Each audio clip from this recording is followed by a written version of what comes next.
자, 인사하겠습니다. 안녕하십니까? 잘 지내셨죠? 늘 행복하십시오. 교재는 86페이지를 갑니다.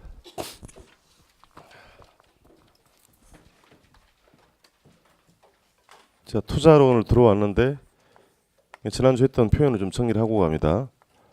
부동산을 취득을 해서 일정한 기간 동안 임대를 뭐라고 했던 거예요? 운영한다라고 했습니다. 전형적인 보유기간 5년 동안 임대하고 5년 말에 부동산을 파는 것을 처분한다라고 했습니다. 그래서 자, 운용을 통해서 얻어지는 임대료 수입은 임대료 수입, 처분을 통해 얻는 건 뭐다? 매각대금이다라고 해서 용어 정의했던 거고요. 취득을 할 때는 기본 전제였어요. 오늘도 활용할 거니까 지분 투자 금액은 40억, 융자 금액은 60억. 합하면 얼마입니까? 총 100억이잖아요. 100억을 뭐라고 했어요? 총 투자액으로 부동산을 취득한다라고 했던 겁니다. 지난주에 공부했던 게 그래서 투자가 이루어지기 위한 최소한의 필수 수익률을 우리 뭐라고 했죠? 요구 수익. 오늘 또 등장할 거예요. 그래서 이게 충족이 되어야 부동산 투자가 유발이 될 수가 있다라고 했습니다. 투자의 기회비용이다라고 했던 거죠. 그렇습니까? 그러니 타당성 분석을 하기 위해서 이제 이 임대료 수익과 매각대금이 얼마나 될지를 구하는 과정을 현금 흐름이라고 표현합니다. 투자를 통해 예상되는 현금 흐름을 계산하는 과정으로 진행이 됩니다. 그래서 교재 86페이지의 타이틀을 보시면 뭐라고 나옵니까? 투자를 통한 현금 흐름이라고 되어 있잖아요. 이제 수익을 구하는 과정인데 괄호 1번에 동그라미 1번 보겠습니다. 1번에 가면 그 설명을 드렸던 것처럼 두 번째 줄에 지분 투자액 40억, 융자금 60억. 합하면 얼마예요? 100억. 총 투자액 100억이고 그걸로 부동산으로 매입을 하면 부동산 가격도 얼마다? 100억이다. 그 동의어라고 했습니다. 시험장에 가격이 100억 나와 있으면 총 투자액도 얼마다? 100억이다. 거꾸로 총 투자액이 100억 원이면 가격도 100억이라고 인지를 하고 있어야 된다라고 당부드렸습니다. 동그라미 2번으로 가서요. 그래서 두 번째 줄에 가시게 되면 중간만큼의 투자 대상 부동산의 현금 흐름이란 운영한단 말이 임대를 했죠. 운영을 통해서 얻어지는 영업 현금 흐름. 괄호 안에 뭐가 보입니까? 임대료 수입. 우리가 지난주에 소득이득이다라고 했죠. 끊고 그럼 부동산을 투자 기간 말에 즉 5년 말에 매각할 때 팔 때 발생하는 매각 현금. 괄호 안에 뭐가 있어요? 매각대금, 자본이 두 가지로 구성을 합니다. 그래서 괄호 2번에 가서 결론부터 내리고 갈 건데요. 우리가 알고자 하는 것은 두 번째 줄 끝에 임대 운영을 통해서 얻는 매년의 세후 현금 수지라는 말이 보입니까? 동그라미 치고요. 그러니까 세금 공제하고 나서의 수입을 현금 수지라고 쓰고 끊고 투자 기간 말에 역시 발생하는 세후 지분 복귀라고 되어 있죠. 동그라미 치겠습니다. 세금 공제하고 나서 본인 투자 금액에 돌아오는 몫을 세후 지분 복귀 그걸 이제 구하는 과정을 공부를 하려고 할 겁니다. 그래서 네모 2번 타이틀이 영업 현금 흐름 계산을 해서 괄호 안에 뭐라고 되어 있죠? 영업 수지의 계산 과정이라고 되어 있죠. 그렇습니까? 자, 임대료 수입을 구하는 과정입니다. 다음 페이지에 상단부의 회색 박스가 여러분이 이제 공부를 해야 할 내용이에요. 자, 지금부터 공부를 할 것은 우리식 개념이 아니고 미국 원서를 옮겨온 거니까 우리 개념은 안 맞습니다. 근데 시험에 그렇게 맞춰서 내요. 영업활동을 통해 얻는 수입과 지출을 뭐라고 한다? 영업 수지의 계산 과정 갑니다. 자, 지난주에 우리가 원룸을 100억에 취득을 한다라고 했는데 자, 이 볼게요. 이제 잘 보셔야 됩니다. 원룸의 총 객실은 100개예요. 그럼 100실이면 여기서 발생하는 임대료 수입이 있겠죠. 그렇습니까? 그럼 규모가 적지 않은 거니까요. 가정을 할 거예요. 부가적으로 구내식당도 운영하고 자판기도 둬보고요. 주차 요금도 받는다라고 가정을 해봅시다. 칠판에 써드린 내용은 임대료 수입이 아니에요. 임대료 수입 아니잖아요. 임대 사업의 부가적인 수입입니다. 그래서 다 묶어가지고 앞으로 기타 소득 이렇게 표현도 하고요. 임대 소득 외 수입이니까 영업 외 수입이다 이렇게 표현을 할 겁니다. 그럼 임대 기간 동안에 발생하는 수입은 임대료 수입도 있고 뭐 또 있다는 얘기예요? 영업의 수입도 있다는 얘기입니다. 100실을 운영한다라고 했습니다. 그럼 첫 번째 이제 구하는 과정은 가능 조소득이라는 걸 만나게 됩니다. 이 조의 표현은 일본식 표현인데요. 총이란 표현입니다. 그러니까 시험장에는 가능 조소득 혹은 가능 총소득 이렇게 나오기도 하고 가능 총수입이다 이렇게 쓰기도 합니다. 개론 공부할 때는 동의어들이 많다 그랬잖아요. 법률 용어가 아니기 때문에 학자들마다 조금을 달리 씁니다. 그러니까 동의어들을 좀 익숙할 필요가 있고요. 자, 그럼 정의합니다. 가능 총수입은 임대 사업을 통해 발생 가능한 총수입이라는 얘기예요. 방이 몇 칸이죠? 100실이다. 자, 그러면 한 칸당 연간 임대료에다가 객실 수를 곱하면 가능한 총수입을 구할 수 있겠죠. 그렇습니까? 자, 그래서 방 한 칸을 단위당이라고 쓴 겁니다. 단위당 연간 임대료입니다. 연이에요. 연간 임대료에다가 객실 수를 임대 단위 수다라고 표현한 겁니다. 한 칸당 연간 임대료를 예를 들어요 600만 원이라고 하고 객실이 100개라고 했으니까 600만 원 곱하기 100실하면 얼마가 돼요? 6억이 가능한 총수입이라는 표현이 되겠습니다. 자, 그럼 이게 임대 가능한 수입이고 부가적인 수입이 있다 그랬죠. 읽어보세요. 뭐라고 한다? 기타 소득. 들어오는 거 플러스 하겠습니다. 기타 소득은 플러스합니다. 헌데 100실이 모두 만실, 만땅 될 리는 만무하죠. 빈방이 발생할 수 있겠습니다. 비어있는 공간의 비율을 공실률이라고 합니다. 그럼 공실이 있을 것이고 학생들을 대상으로 하다 보니까 반값을 띄워먹고 밤에 짐 싸서 도망가 버리면 어찌할 방법이 없는 거죠. 그럼 회수 불가능한 임대료 손실도 분명히 있을 거라는 얘기입니다. 그 예상 손실을 미리 공제하는 개념을 대손 충당금이라고 표현합니다. 자, 옮겨 쓸게요. 노란색으로 쓰는 것은 이제 마이너스 항목입니다. 공실이나 회수 불가능한 임대료 손실을 줄여가지고 대손 충당금이다라고 표현합니다.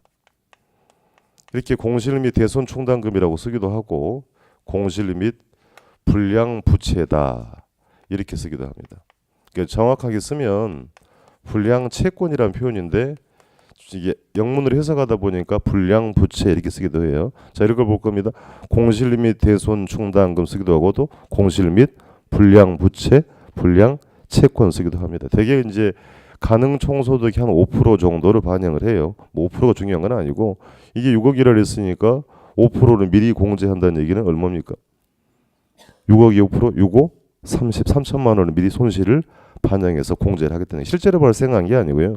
예상 손실을 미리 공제하는 걸 공실 및 대손 혹은 공실 및 불량부채라고 합니다. 공제를 하게 되면 두 번째 얻어지는 현금 흐름은 이제 유효한 소득이라고 해서 유효 조소득. 저는 다른 말로 뭐라고 표현했어요? 총소득입니다. 똑같아요. 자, 그럼 성격이 뭡니까 하면 유효 총소득은 실제적인 영업수익이라고 합니다. 제가 영업수익이라고 쓰는 이유는 그럼 수익을 얻기 위한 경비, 비용이 발생할 수 있죠. 여러분 임대사업 한다고 생각하세요. 그럼 임대하게 되면 그럼 경비가 들어갈 거 아닙니까? 자, 규모가 적지 않네요. 종업원 급여 줘야 되죠. 그렇습니까? 불나면 서운하다. 화재 보험료 많이 오세요. 광고할 수 있죠. 광고비, 뭐 전기, 전화요금 등등 있을 거다. 뒤에 보겠습니다만 보유세 아직 세법을 깊이 공부를 안 했습니다만 재산세가 보유세죠. 재산세도 영업 경비에 반영한다고 합니다. 뒤에 보도록 할 건데 자 그래서 영업 활동에 소요되는 영업 경비는 빠져나가는 거니까 공제한다고 합니다. 자 영업 경비를 그럼 공제하면 세 번째 얻어지는 현금 흐름은 순영업 소득을 구한다고 합니다. 자 번호를 제가 붙여드리고 있어요. 1번, 2번, 3번에 공통점은 들어오는 소득이잖아요. 그렇습니까?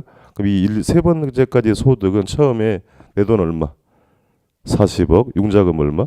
60억. 총 투자 금액으로 얻어낸 결과물입니다. 나중에 활용할 때가 있어요. 그러니까 순영업 소득은 총 투자 금액으로 얻어낸 결과물이고 여기서 중요한 용어 하나 정리하고 합니다. 순의 의미가 나와요. 그럼 순의 의미는 제가 읽어볼게요. 총 수익에서 총 비용을 뭐 한 것이다. 공제한 결과물을 우리가 순이라고 합니다. 오늘 또 활용이 될 건데 그래서 뭐 이렇게 공부를 우리가 깊게 하지 않더라도요. 총 수익에서 총 비용을 뺀 것을 뭐라고 읽어요? 흔히 순수익, 순이익이라고 표현하잖아요. 그러니까 순의 의미는 뭐란 얘기예요? 공제한 결과물. 다시 순의 의미는 차감 공제한 결과물을 뭐라고 했다? 순이라고 표현한다는 얘기. 뒤 활용이 될 내용이고요. 자, 순영업소득을 제가 총투자액에 대한 결과물이라고 규정을 하는 것은 60억 빌려왔죠. 그렇습니까? 그럼 빌려온 대가는 갚아줘야 될 거 아닙니까? 그렇습니까? 지난주 시장 이야기를 이자율을 10%라고 제가 했어요. 그러면 원금 만기 일시 상환 방식이면 60억에 10% 얼마? 6억 정도는 상환을 해야 되죠. 자, 다 빌려온 대가입니다. 타인 자본에 대해서 여러분이 매 기간 상환해야 할 금액을 부채 서비스액이라고 합니다. 그러니까 부채라고 쓰면 안 되고요. 빚에 대해서 매 기간 갚아야 할 상환해야 할 원금 이자 합계를 뭐라고 한다? 부채 서비스를 공제합니다. 공제를 하면 네 번째 얻어지는 현금 흐름은 세금을 냈기 전에 현금 수지라고 해서 세전 현금 수지라는 걸 구해냅니다. 자, 다시 순영업소득을 총투자액에 대한 결과물이라고 했어요. 거기서 타인 자본 대가를 갚았으니까 세전 현금 수지는 내 돈에 대한 결과물이다. 지분 투자액에 대한 결과물 이렇게 규정을 해볼 수 있다는 얘기입니다. 자, 뭔가 그럼 세금을 좀 내라고 이야기하고 있잖아요. 여러분의 소득이 발생하며 뭐 낸다고요? 소득세. 법인은 법인세입니다. 자, 그러니까 임대소득이니까 임대소득에 대한 세금이라고 해서 영업소득세입니다. 영업활동에 따른 소득에 대한 세금, 영업소득세 혹은 임대소득세를 공제하게 되면 우리가 궁극적으로 오고자 하는 세후 현금 수지를 구하게 됩니다. 세후가 무슨 말이에요? 세금까지 공제하고 발생한 소득이라는 얘기입니다. 자, 지금 보고 계신 게 1년 동안의 임대료 수입을 구하는 영업수지의 계산 과정이라고 합니다. 그럼 시험을 이제 물어보는 방법은 이 내용을 박스에 집어넣어주고 빈칸을 남겨놔요. 그럼 빈칸을 채우세요라고 물어보는 게 가장 단순한 문제고, 그럼 이후에 물어보는 것들은 선택형 문제를 묻습니다. 올해 이렇게 물었어요. 자, 순영업 소득을 이걸 계산하기 위해서는 아래쪽 자료들은 필요하지 않죠. 이 3번 항목을 알려면 위쪽 자료를 다 알면 될 거 아닙니까? 분위기도 심각하기 전에 다시 구하라고 해요. 예. 순영업소득을 계산하려면 밑에 자료 필요 있어 없어요?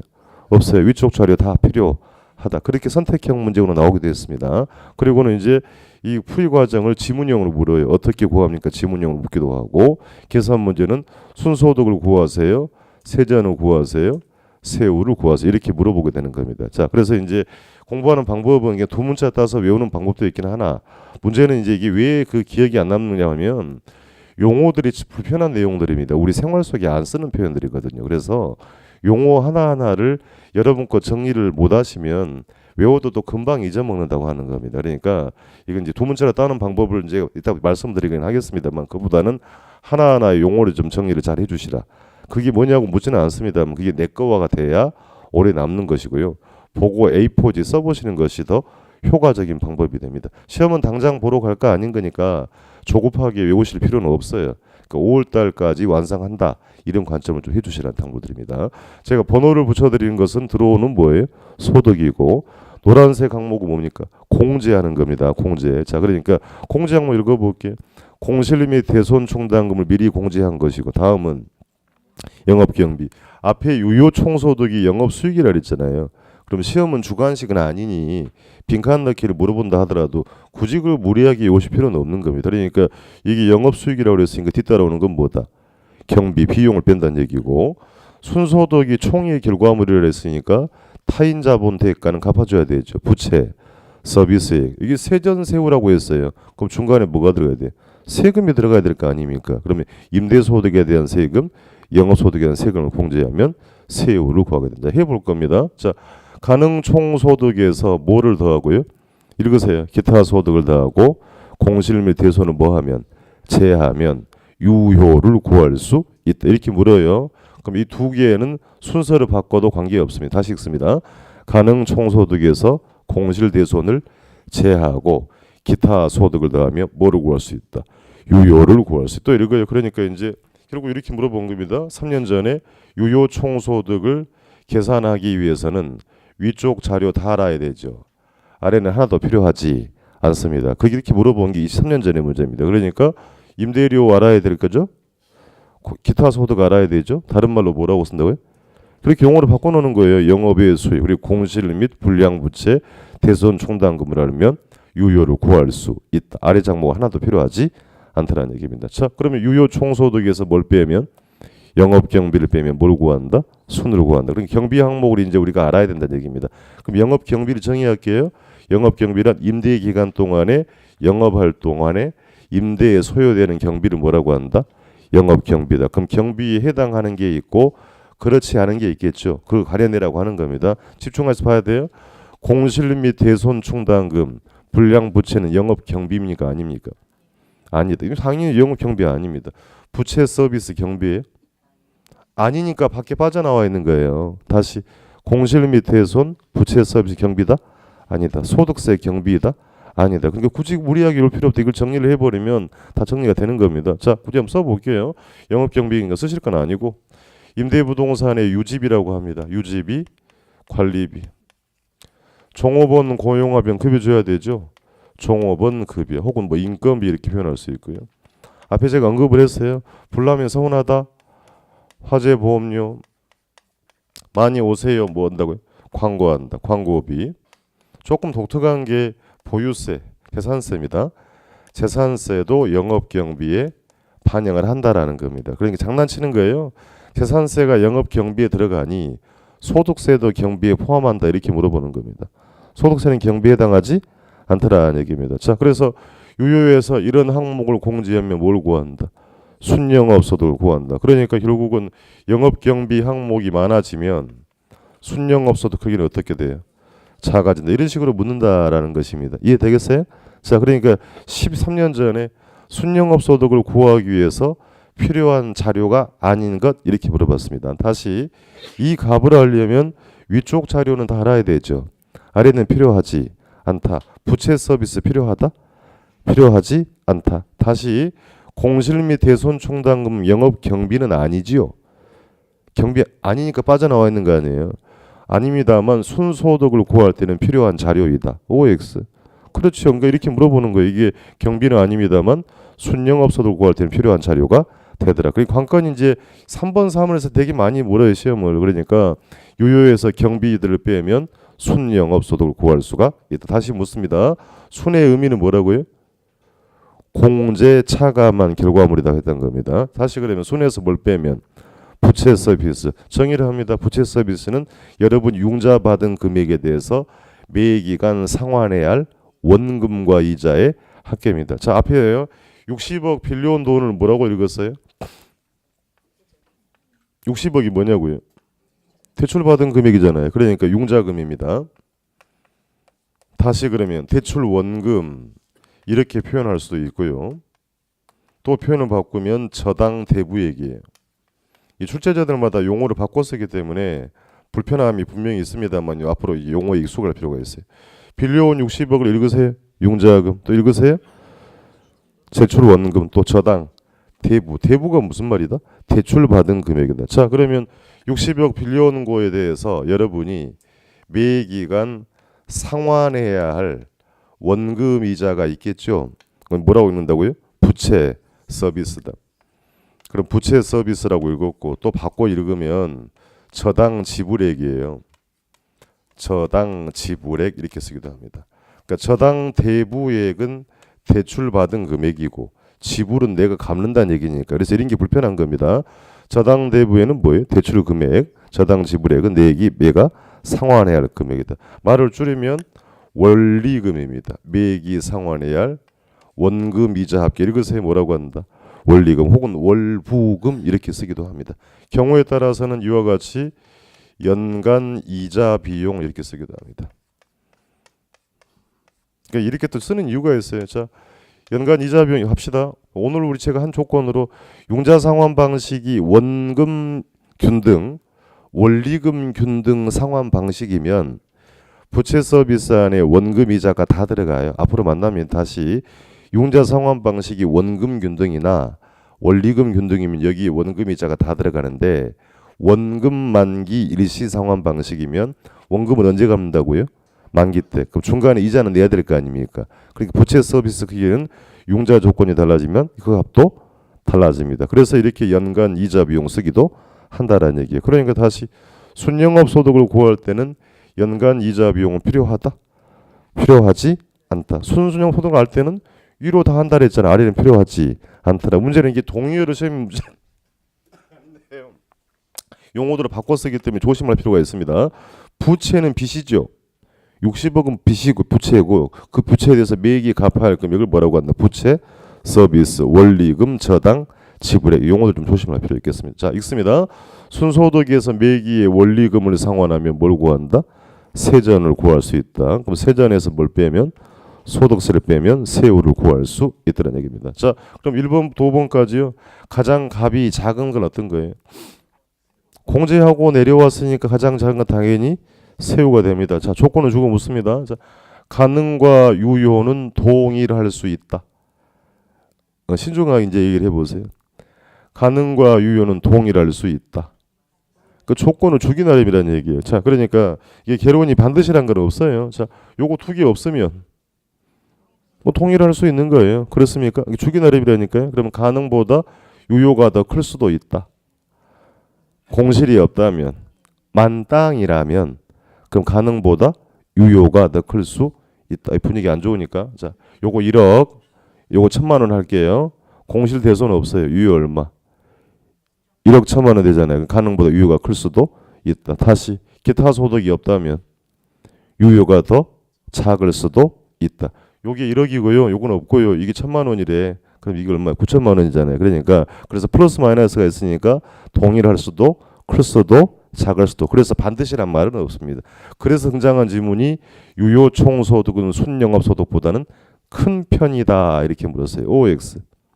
뭐 틀린 얘기는 아니잖아요. 유효는 순보다 뭐하다? 큰 편이다. 그러니까 결국 이제 이게 더 많아버리면 어떻게 되겠어요? 얘보다 얘가 작으면 마이너스 될 수도 있는 거예요. 그러니까 항상이라고는 물어보는 게 아니에요. 그러니까 유효 총소득은 순보다 뭐한 편이다? 큰 편이라는 얘기입니다. 다시 그러면 순영업 소득과 세전은 동일할 수 있다. 조건을 달리하면 그럴 수 있다. 전액 자기 자본으로 했다고 하면 빚을 동원하지 않았다면 요거 없는 거잖아요. 그럼 순과 세전은 동일할 수 있다. 그래서 개론은 단정된 지문들은 X일 가능성이 높습니다. 조건을 다 바꾸면 답이 바뀌어버려요. 그러니까 다시 부채 서비스가 있다고 하면 여기 있으면 순보다는 세전이 작을 것인데 전액 자기 자본으로 했다면 이게 없는 거잖아요. 그럼 순과 세전은 동일할 수도 있다. 마찬가지네요. 그러면 세전보다 세후가 더 작은 편이다. 반드시는 아닙니다. 조건을 주고 투자자가 과세 대상. 과세 대상은 무슨 말이에요? 세금 부과의 대상이고 세금은 어디에 부과가 돼요? 여기 써졌어요. 소득에 수익 있는 곳에 세금이 부과된다. 그러면 세전현금 수지가 적자가 아니라면 적자가 아니면 뭐란 얘기예요? 흑자란 얘기죠. 그러면 수익이 있다는 얘기잖아요. 그럼 세금이 부과가 된다. 그럼 세전 수지보다 세후가 더 작다. 이렇게 물어보는. 다시 투자자가 과세 대상이고 세금 부과 대상이고 세전 수지가 적자가 아니라면 세금이 부과가 되니 세전보다 세후가 뭐 할 것이다? 작을 것이라는 얘기입니다. 그래서 이제 두 문자를 따서 외우는 방법은 제가 말씀드리긴 할 건데 이렇게 머리끝에 따서 가, 유, 순, 세, 전, 후예요. 읽어보세요. 가, 유, 순, 전, 후. 들어오는 소득이고 차감할 거 공실 및 대손, 다음 영업경비, 부채 서비스, 소득세. 또 두 문자 따가지고 공영, 부영 하는 거 권유하지 않습니다. 예, 별로 제가 변유하고 싶은 생각이 없어요. 이게 그렇게 외워놓고도 풀지들 못해요. 또 시험 문제를. 그러니까 암기에 너무 열 올리지 말고요. 급한 거 아니시니까 댁에 가시거든 이 용어 하나를 다시 한번 읽어보시고요. A4지에 보고 써보시는 거예요. 한 두세 번. 써보고 잊어먹어도 돼요. 언제 또 하면 되니까. 2월달에 또 만나요. 그럼 2월달에 가면 조금 좀 좋아질 거 아니겠습니까? 그럼 4월달에 가면 더 좋아질 거고 이제 5월달, 6월달에는 이제 A4지 제가 쓰라고 합니다. 이제 못 쓰면 집에 안 보내줘요. 그때 가면. 그래서 당장 급한 거 아니니까 근데 비중이 제법 있어요. 여기가. 그래서 특히나 이제 그 전년도 28회 문제는 지문형으로 물었고 29회 문제는 선택형 문제를 물어봤으니까 여러분 시험은 운도 좋아. 예, 계산 문제 가능성이 상당히 높아졌어요. 그래서 그게 숙달을 앞으로 해야 된다라는 과정인 거니까 조급함은 갖지 말고요. 용어 하나를 좀 정리를 잘 해주시라. 당부들이 사실은 개론 공부가 그게 힘든 거예요. 단어가 너무 생소하다. 그 말이 무슨 얘기인지를 모르니까 기억이 안 나는 거다. 그래서 지금 기초입문 과정이 그것들을 정리를 잘 해주는 게 공부를 잘하는 방법이다라고 당부드립니다. 1년 동안에 임대료 수입 구하는 과정 뭐라고 한다? 영업수지의 계산 과정 최고 확인합니다. 그래서 회색 박스에 딱 별표하시고요. 별표해서 이제 박스 볼 겁니다. 자, 영어 단어는 무시해요. 영어 단어 시험에 안 나와요. 자, 이제 가능 첫 번째 동그라미 1번 가능 총소득 동그라미 번호 붙이고요. 그럼 가능은 어떻게 구해요? 보조단이 있습니다. 보조단 가셔서 읽으세요. 단위당 예상 임대료에다가 임대단위 수를 곱해서 뭘 구한다? 가능한 총 수입을 구한다. 보고 있습니다. 두 번째는 뭘 더하고 기타 수입을 더하고 공실 및 대손 총당금이라고 되어 있죠. 혹은 불량부채라는 표현도 써요. 공실 및 불량부채를 뭐하면 공제하면 다음 항목 동그라미 2번 붙여서 2번 유효 조소득 총소득을 구할 수 있다. 옆에다 써주세요. 영업수익이라고. 유효 총소득은 실제적인 영업수익입니다. 그렇게 규정을 하는 것은 수익을 얻기 위한 뭐가 발생한다? 비용. 그러니까 다음 항목이 영업경비라고 되어 있죠.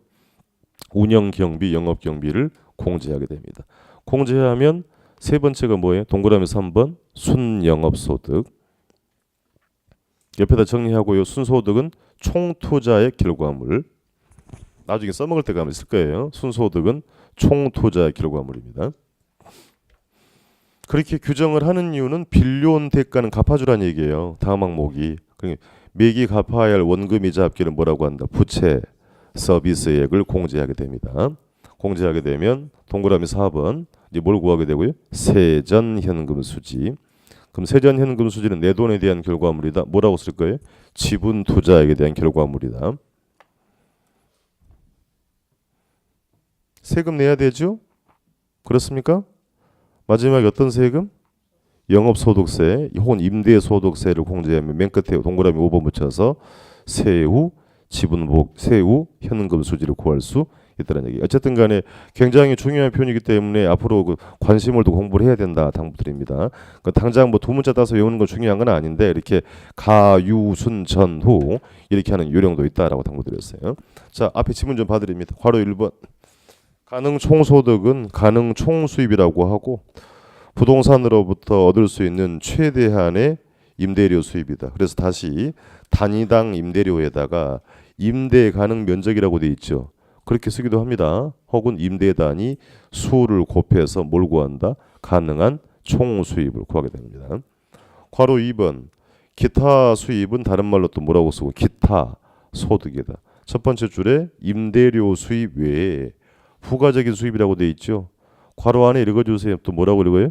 영업외 수입. 그렇게 쓰기도 하는 것입니다. 그래서 다음 줄에 보시면 구내식당 운영 수입, 주차료 수입, 자판기 등등을 얻는 수입을 기타 소득, 영업외 수입이라고 했습니다. 괄호 3번 공실의 의미는 전체 공간 중 비어있는 공간의 비율인데 그건 뭐 그렇다 치더라도 동그라미 2번 알고 가셔야 돼요. 대손충당금. 용어를 정리하면 이런 표현이에요. 자, 손실에 대비해서 다시 읽을게요. 손실에 대비해서 미리 공제하는 걸 뭐라고 한다? 대손충당금이. 그 용어는 알고 갑니다. 대손충당금이란 회수 불가능한 임대료 수입 등에 대해서 사전에 동그라미 치세요. 사전에 예상 손실에 해당하는 금액을 뭐한 것이다? 공제하는 것이다. 그게 뭐냐고는 안 묻습니다만 알고 가셔야 되고 보조단 가시게 되면 동의어가 보이잖아요. 공실물 뭐라고 썼어요? 불량 부채. 괄호 열고 불량 채권 쓰기도 합니다. 공실 및 불량 부채 혹은 공실 및 불량 채권입니다. 자, 넘겨서 괄호 4번 영업평균은 별표하세요. 괄호 안에 읽으세요. 운영경비 또 혹은 뭐라고 한다? 운영비용. 그렇게 쓰기도 하는 겁니다. 자, 정의 영업경비는 운영, 임대에 소요되는 여러 가지 경비라고 했죠. 그래서 1번 항목에 경비에 포함되는 것으로 임대부동산의 유지비, 관리비, 보험료, 광고비, 인건비가 보입니까? 종업원 급여, 전기, 전화 요금, 맨 끝에 부동산 뭐다? 보유세, 해산세 동그라미 치고. 뭐 당장 급한 건 아닙니다. 뭐 상식적인 얘기예요. 그럼 이제 장난칩니다. 자, 소유자 급여, 부동산 소유자 급여도 경비이다. 부동산 소유자의 급여는 경비 아니다. 소유자의 개인 업무비도 경비에 해당하지 않더라. 아주 지저분하게 물어본 적이 있어요. 내려갑니다. 동그라미 2번. 공실 및 대손 경비에 아니에요. 고민하면 안, 그게 자 공실 정의 좀 해보세요. 공실 대손이 뭐예요? 정의를 하시라고요. 빈방, 회수 불가능한 손실을 미리 뺀다 그랬잖아요. 그게 영업 경비입니까? 그러니까 전혀 아니다. 이렇게 용어 정리가 되냐 물어보는 거니까 공실 대손 경비 아니고. 다음 항목이 부채 서비스의 경비 아니라 그랬죠? 그렇습니까? 다 써져 있어요. 소유자 급여, 소유자의 개인 업무비 경비다 아니다? 아니다. 아주 얍삽하게 물어본 적이 있습니다. 해당 사항 없고 영업 소득세까지 보세요. 거기까지 보시면 걔들은 경비다 아니다. 아니 나머지는 지금 볼 거 아닌 거니까. 자 다시 그래서 여기 빠져나와 있는 것들 공실 및 대손 충당금, 부채 서비스, 소득세 경비 아니에요? 아니에요. 소유자의 개인 업무비, 소유자의 급여도 경비에 해당하지 않더라는 얘기입니다. 그것만 구분하시면 되고 나머지 차후에 볼 거예요. 괄호 5번 갑니다. 타이틀을 밑줄 하세요. 동의어가 맞네요. 부채 서비스액을 읽으세요. 저당 지불액, 지불 동그라미 치고 내가 매기 지불이 할 금액이라는 얘기입니다. 혹은 뭐라고 쓴다. 원리금 상환에 줄여가지고 원리금. 혹은 또 뭐라고 할까요? 월부금. 경우에 따라 뭐라고 쓰기도 한다. 연간 이자 비용 쓰기도. 이렇게 용어를 많이 바꿔 쓰기 때문에 대응을 할 필요가 있습니다. 보조당 가셔가지고요. 저당 대부액과 저당 지불액은 동일한 개념 아니라 그랬죠. 대부액은 융자 받은 금액, 저당 지불액은 내가 매기 갚을 금액이니까 그 아래 자 융자 받은 금액을 뭐라고 한다? 60억을 융자금이라 그랬죠. 다른 말로 대출, 원금 혹은 저당, 대부액 그렇게 동의가 된 겁니다. 그럼 그 융자 받은 금액에 대해서 매기 상환해야 할 금액을 금방 뭐라고 읽었어요? 부채, 서비스액, 원리금, 저당, 지불액이라고 표현했던 것입니다. 용어를 좀 잘 구분할 필요가 있고. 자, 지문 볼게요. 그게 2년 전의 지문입니다. 부채 서비스액은 저당 대부액, 융자금에 대한 매 기간 상환해야 할 원금 상환분과 이자 지급분은 뭐한 것이다. 합한 거다. 줄여서 뭐라고 했어요? 원리금이라 그랬잖아요. 그러니까 2년 전에는 원금 상환분은 포함합니다만 이자는 포함되지 않는다. 이렇게 물어봤습니다. OX.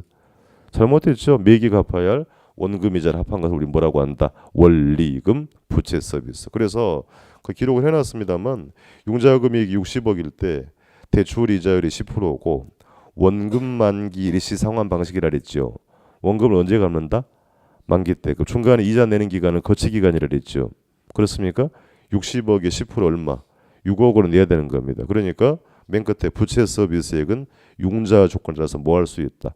달라질 수 있더라. 됐지요? 그래서 이 배경을 좀 알고 가는 겁니다. 마구잡이 외우는 게 아니고 원리금 균등 상환이나 원금 균등 상환이면 부채 서비스 안에 원금 이자가 다 들어가는 건데 원금 만기 상환 방식이면 뭐부터 이렇게 연간 이자 비용 이렇게 쓰기도 하는 편이었습니다. 자, 임대료 수입을 구하는 과정을 만나봤고 그럼 이제 내려가서 네모 3번 타이틀이 뭐라고 되어 있어요? 매각 현금으로 되어 있죠. 지분 복귀액이란 말이 보입니다. 5년 말에 부동산 판단했잖아요. 5년 말에 그렇습니까? 그 매각 대금을 구하는 과정을 지분 복귀액이다라고 표현합니다. 그럼 또 왜 또 지분 복귀액이라고 합니까? 용어부터 정리. 지분이 뭐예요? 내 돈에 대한 결과물이라는 얘기입니다. 자, 다시 집중해서 처음에 취득 가격 얼마? 100억. 100억이자 융자금 얼마예요? 그럼 5년 말에 부동산을 팔겠다라는 것은 못 갚은 빚이 있다면 못 갚은 빚 모두 상환하고 내 지분 투자액에 대한 결과물을 따진다고 해서 뭐라고 쓴다? 지분 복귀액입니다. 그러면 여기 논리적 그림이 비슷해요. 쭉 따라서 연결하면 됩니다. 읽어볼게요. 총소득에서 뭐 뺐어요? 경비. 그럼 뭐가 나와요? 순. 그러니까 팔 때도요. 여러분이 팔고 싶은 가격부터 시작합니다. 예상되는 매도 가격이라고 합니다. 취득 가격 얼마였어요? 100억. 팔고 싶은 가격이 110억이라고 하면 여기다 얼마 쓰면 돼요? 110억이라고 쓰는 겁니다. 영업 활동할 때 뭐가 발생했어요? 영업 경비가 발생했죠. 그럼 팔 때도 경비가 소요된다는 얘기입니다. 중개 보수, 광고비 등을 매도 경비라고 표현합니다. 그럼 공제하게 되면 자 다음 항목 읽어보세요. 3번이 뭐였어요? 순소득. 여기도 순이 나와요. 자, 두 번째 순매도액이라는 계산이 됩니다. 그 다음 항목 읽어보세요. 노란색 부채 서비스 매기간 갚아야 할 원금이자 합계죠. 그럼 융자금 60억 중에 갚지 못하고 남은 겁니다. 자, 60억 중에 5년 동안에 20억을 상환했다고 합시다. 얼마 남았어요? 40억. 그 40억을 미상환 저당 잔금이라고 합니다. 갚지 못하고 남아있는 융자 잔금이라는 얘기예요. 저당 잔금 혹은 미상환 대출 잔액이라고 표현합니다. 공제하게 되면 다음 항목 4번이 뭐예요? 세전. 똑같아요. 여기도 마찬가지. 세전인데 여기는 현금 수지라고 하지 않고 뭐라고 표현했죠? 지분복귀액. 세전 지분복귀액을 구하게 됩니다. 또 역시 마찬가지 세금을 내라고 이야기하고 있잖아요. 앞쪽에서는 임대소득에 대한 세금 뭐라고 읽고요? 영업소득세. 여기는 부동산 팔아먹었어요. 세법 시간에 양도세 아직 공부 안 했죠. 양도세 개념인데 이게 우리식 개념은 아니라 그랬어요. 그러니까 저기 앞에 갑니다. 매각대금을 지난주에 무슨 이득이라고 정의했어요? 임대료 수입은 소득이득이라고 했죠. 매각대금은 자본이득이다. 자본이득세라고 씁니다. 양도세가 틀린 얘기는 아닌데 미국식 표현이니까 자본이득세를 공제하면 최종적으로 구하고자 하는 것이 세후 지분복귀액이라고 합니다. 그러니까 논리적 흐름은 같아요. 용어만 달리 쓰고 있잖아요. 그러니까 얘도 이제 작년에 물어봤던 표현으로 이렇게 물어봤습니다. 세전 지분복귀액을 구하기 위해서 필요한 자료를 모두 고르세요라고 물어봤습니다. 그러면 역시 아래 자료는 필요 있어 없어요? 필요 없어요. 위쪽은 알면 되는 거 아닙니까? 그러니까 자본이득세는 필요하지 않고 매도 비용, 매도 경비, 미상환 잔금을 한다면 세전 지분복귀를 구할 수 있다. 얘도 빈칸 넣기 물어본 적이 있고 지문용으로 물어본 적이 있고 계산 문제는 아직 나온 적은 없습니다. 그러니까 한꺼번에 공부하시란 거 아니고요. 여기에 정리가 되면 따라서 라인 맞춰서 써보시면 사실은 그렇게 난감한 건 아니다. 시험은 주관식이 아니라 그랬잖아요. 자, 비교하고 합니다. 여기는 임대사업 했으니까 임대소유되는 뭘 빼고 영업경비. 여기는 팔아먹었으니까 매도경비라고 쓰는 것이고요. 자, 기간 중에 갚아야 할 원금이자 합계, 부채 서비스, 갚지 못하고 남은 것, 미상환 저당잔금, 임대소득에 대한 세금, 영업소득세, 팔아먹은 세금, 자본이득세. 방법은 똑같아요. 자, 또 마찬가지. 매도 경비가 많아지면 순매도액은 당금 뭐한다? 작아진다. 그렇습니까? 미상환 잔금이 남아있답니다. 남아있다면 순매도액보다 세전 지분복귀액이 더 작을 것이다. 그렇습니까? 똑같잖아요. 다시 그러면 순매도액과 세전 지분복귀액은 동일할 수 있다. 조건을 바꾸면 전액 자기 자본으로 했다면 빚을 모두 상환했다면 동일할 수도 있더라는 얘기입니다. 용어 바꿨습니다. 자, 예상되는 매도 가격은 총 매각 대금이에요. 자, 총 매각 현금 흐름에서 매도 경비를 빼면 순매각 현금 흐름을 구할 수 있다. 순매각 현금 흐름에서 미상환 잔금을 공제하면 세전 매각 현금 흐름을 구할 수 있다. 세전에서 뭘 빼면 자본에서 빼면 세후 매각 현금을 구할 수 있더라는 얘기. 그러니까 조급하게 할 건 아니라 그랬어요. 요게 정리가 대조에 어떤 정리가 되는 것이니까 그 방법을 좀 해주시라는 당부를 드립니다. 자, 5년 동안에 매년 동안에 발생하는 임대료 수입이죠. 얘는 5년 말에 발생하는 뭐다?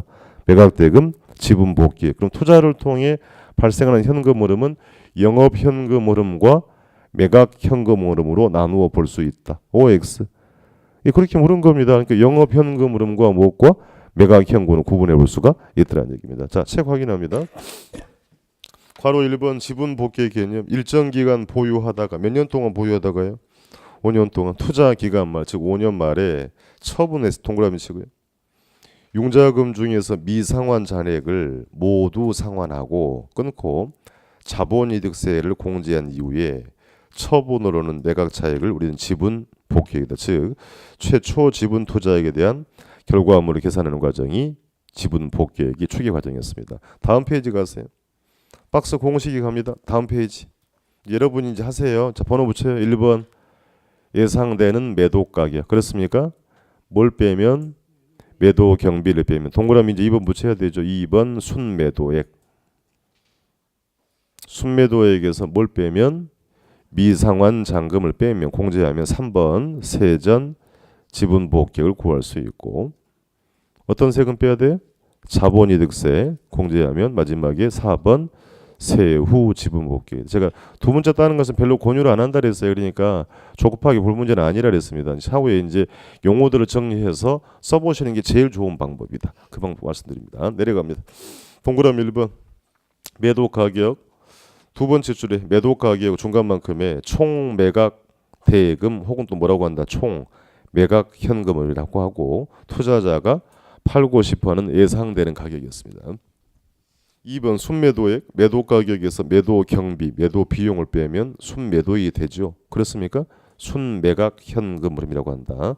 매도 경비에는 처분과 관련된 광고비, 중개 보수 등등등이 있다. 가볍게 보실 내용이고 세전 지분 복귀액, 순매도액에서 상환하지 못하고 남은 미상환 잔금을 뺀 것을 세전 지분 복귀액이라 했죠.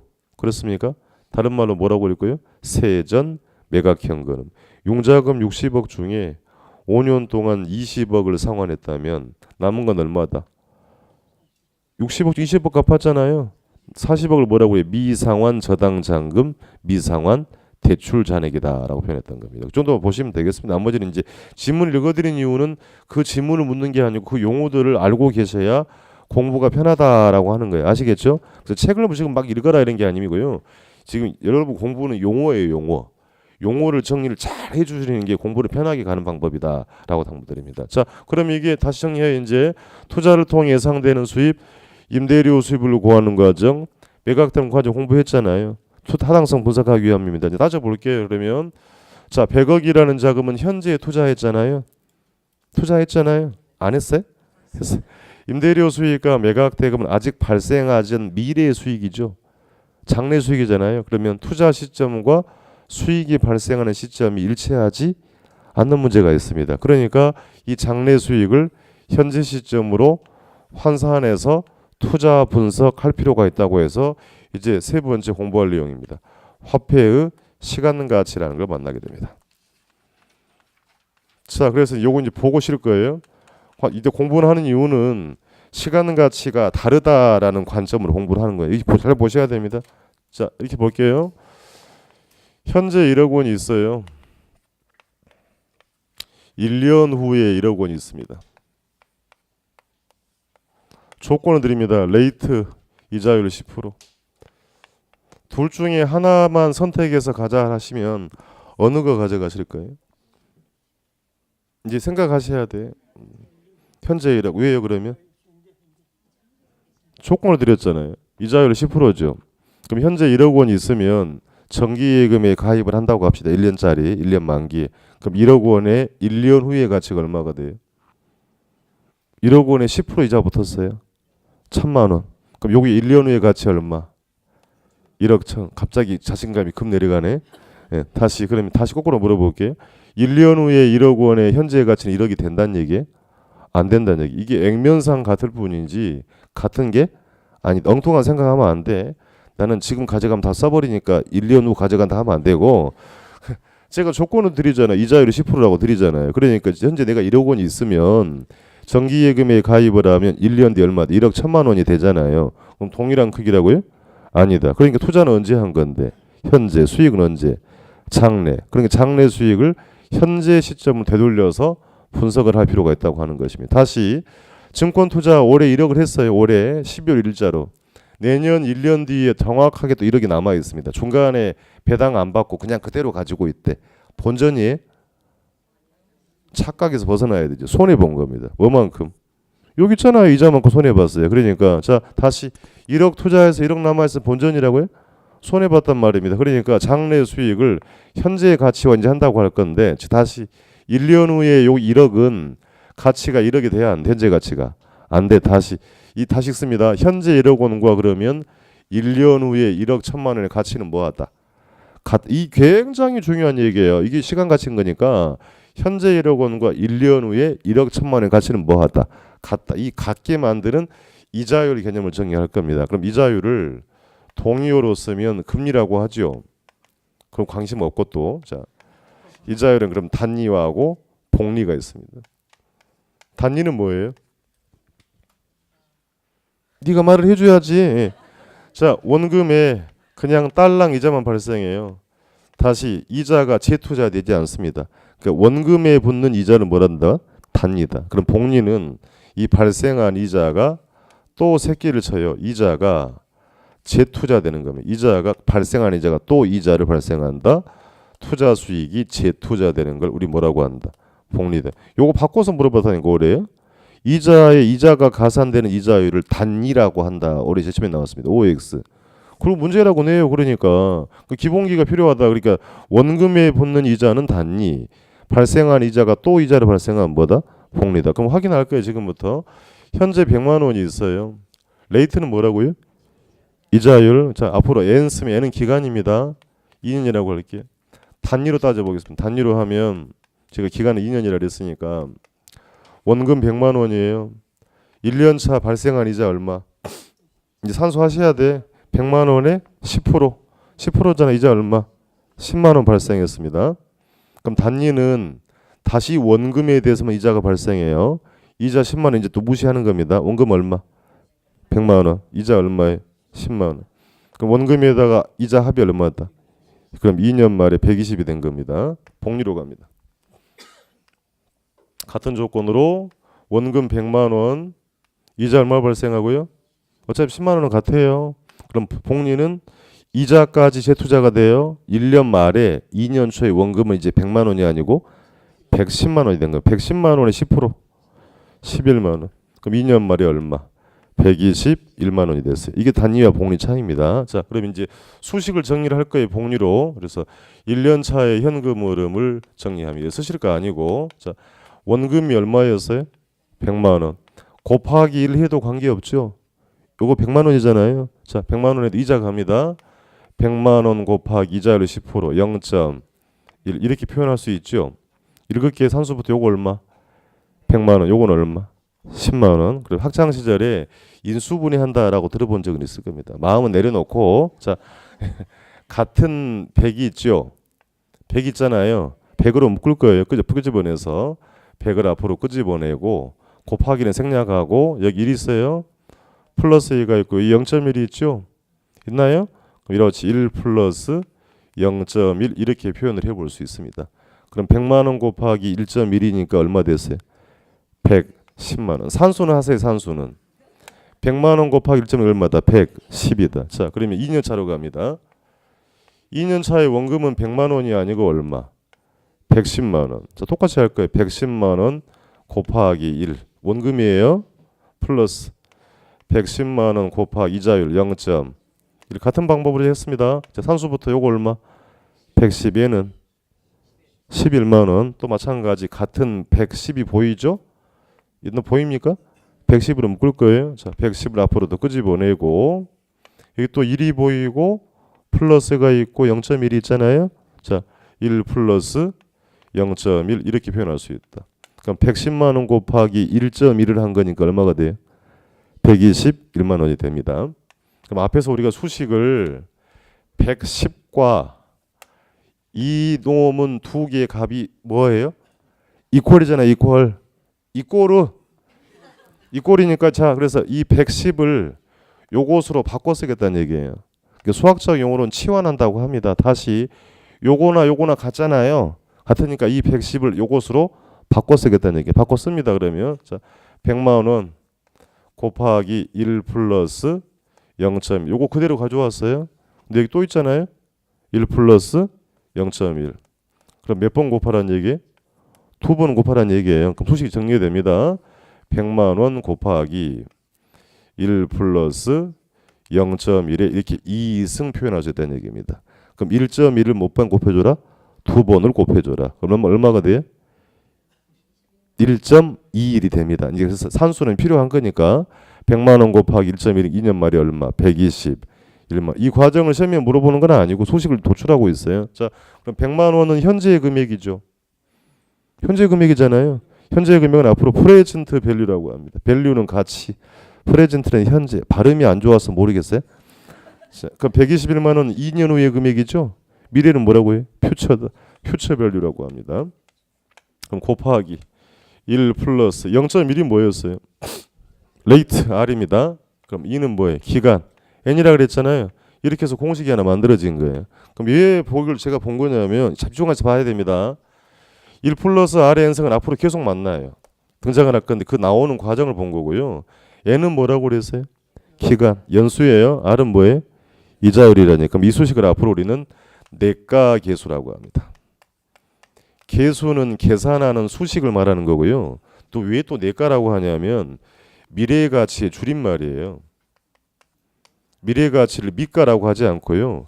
렉가 계수라고 합니다. 우리가 국어 시간에 두음법칙이라고 공부한 적이 있죠. 별거 다 합니다. 레일을 내일이라고 있잖아요. 레일을 한자니까 뭐라고 읽어요? 내가 계수라고 합니다. 용어 알아야 돼요. 내가 계수가 뭐예요? 미래 가치를 구하는 수식이라는 얘기입니다. 자, 다시 마무리해요. 이 수식은 미래 가치를 구하는 수식이죠. 수식 옮길 겁니다. 다시.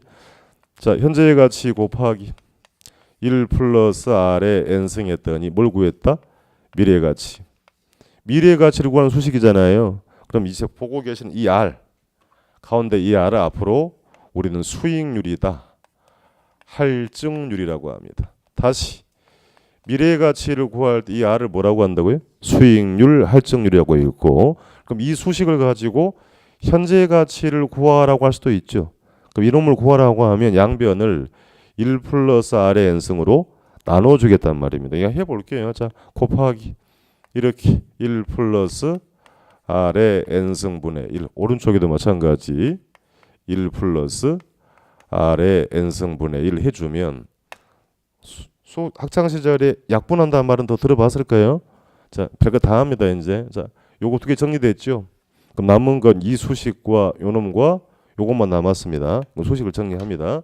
그럼 현재의 가치는 퓨처 밸류를 위로 올려버릴 건데 분자로 미래의 가치 퓨처 밸류를 1 플러스 R의 n승으로 나눈다고 읽지 않고요. 할인한다고 읽습니다. 오늘 공부의 핵심입니다. 현재의 가치를 구할 때는 뭐 한다? 읽으세요. 할인한다라고 읽어요. 중요합니다. 현재의 가치를 구할 때는 뭐 한다? 할인한다고 읽고 그럼 이제 앞으로 이 R 값은 할인율이다라고 합니다. 그러니까 같은 R이 아니에요. 집중해서 발언했어요. 뒤에 가면 헤매니까 미래의 가치를 구할 때는 뭐라고 읽고? 수익률. 현재의 가치를 구할 때는 할인율이다. 현재의 가치를 구할 때는 뭐 한다? 할인한다라고 읽고 그 R은 할인율이라고 하면 제가 다시 읽을게요. 현재의 가치는 미래의 가치를 1 플러스 R의 n승으로 뭐 한다? 할인한다라고 읽고 이 R은 뭐라고 읽어요? 할인율. 또 읽어요. 읽는 방법. 현재의 가치와 미래의 가치를 어떻게 만드는 읽으세요. 같게 만드는 뭐라고 읽어요? 할인율. 할인율이라고 읽으라 싫어했어요. 다시 현재의 가치와 미래의 가치를 어떻게 만드는 같게 만드는 그렇죠. 그렇게 읽어야 돼요. 그러니까 이거 읽는 거 굉장히 중요해요.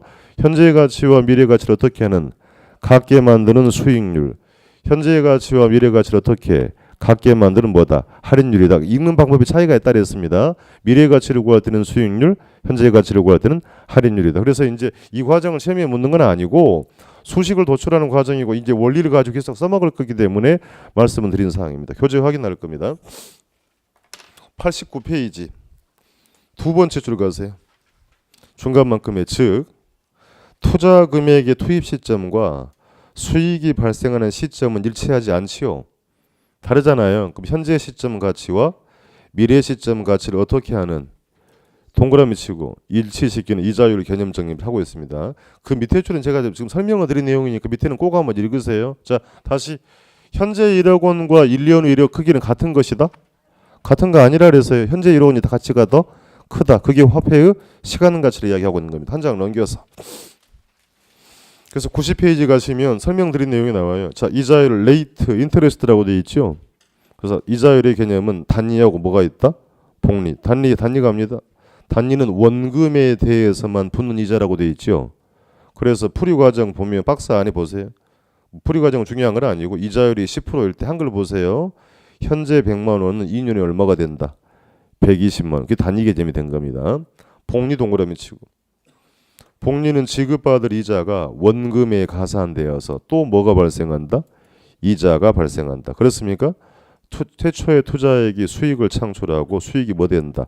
재투자되는 걸 뭐라고 한다? 복리다. 우리 공부하는 이자율은 단위가 아니고 당연히 복리가 됩니다. 그럼 풀이 과정을 공부를 하는 건 아니고 박스 안에 칠판에 써져 있는 내용 똑같아요. 그러면 그 회색 박스 안에 맨 밑에 칸 가세요. 이자율이 10%일 때 현재 100만 원은 2년에 얼마가 된다?